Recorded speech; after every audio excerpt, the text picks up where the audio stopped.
Tarehe 15 ya mwezi Januari ni moja kati ya siku kubwa na siku muhimu sana kwa upande wa wenzetu kutokea nchini Uganda ambao wanaingia katika uchaguzi mkuu utakaofanyika katika nchi hiyo. Sasa kiongozi wa upinzani nchini Uganda Robert Kyagulanyi maarufu kama Bobi Wine ametangaza kuwa ataitisha maandamano ya nchi nzima ikiwa Rais Yoweri Museveni ataiba kura katika uchaguzi mkuu uliopangwa kufanyika Alhamisi ya wiki hii ambayo ni tarehe 15.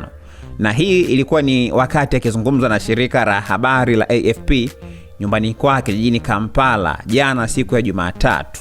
Bobi Wine alisema kwamba wananchi hawapaswi kusubiri maelekezo yake pindi watakapoona demokrasia yao. Amesema ingawa anafahamu kwamba serikali ya Museveni hujibu malalamiko kwa nguvu na ukatili, anaamini kwamba hata tawala za kidikteta zinaweza kuangushwa na nguvu ya umma kutokana na maamuzi ambayo wataamua kuyafanya. Lakini pia amerejea matukio ya hivi karibuni ambapo Marekani iliingilia kati na kuweza kumkamata rais wa Venezuela Nicolas Maduro.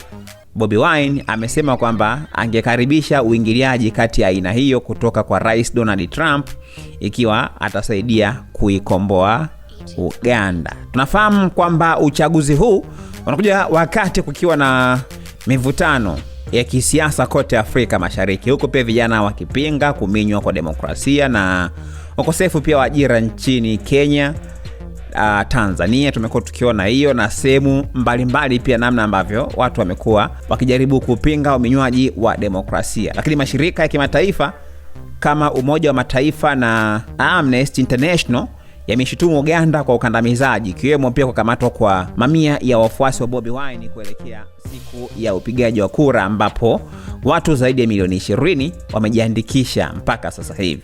Na Rais Museveni ambaye ana umri wa miaka 81 amekuwa madarakani kwa miongo 4 ambao ni sawa na miaka 40, na anatarajiwa na wachambuzi wengi kuendelea kushikilia hatamu kutokana na udhibiti wake mkubwa wa vyombo vya dola na usalama nchini Uganda. Lakini je, Bobi Wine ni nani?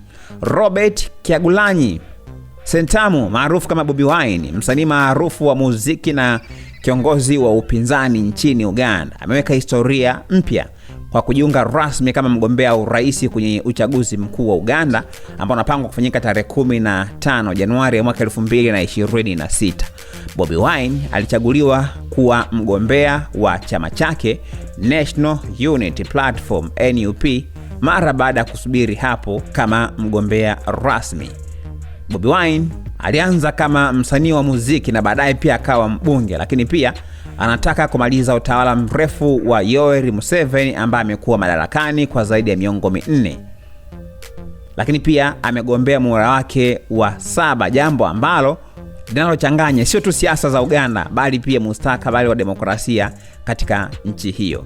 Lakini katika kampeni zake za kabla ya uchaguzi, Bobi Wine ameomba wananchi kuhangaika kutokana na vitu unaweza kufanyika bila heshima ya haki na uwazi. Lakini pia ameitisha mikutano ya kampeni kote nchini licha ya changamoto ya vurugu na ukandamizaji wa vyombo vya usalama ambavyo vimekuwa vikizuia mikutano ya upinzani.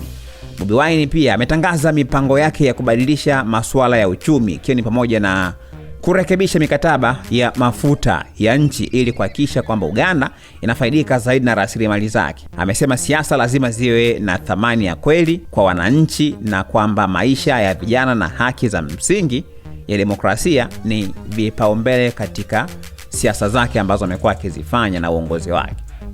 Kwa ujumla, ushindani kati ya Bobi Wine na Museveni umekuwa moja wa mjadala mkubwa sana kisiasa barani Afrika, huko pia mashinikizo ya vyombo vya usalama na hali tete ya kisiasa ikichunguza kiasi gani uchaguzi huu utakuwa wa haki na wenye amani. Haya, kwa taarifa zaidi usiache kusubscribe katika akaunti yetu ya YouTube ambayo inasomeka Dodoma TV ili pia kupata notification ya kila story zote ambazo tunakuwekea duniani kote.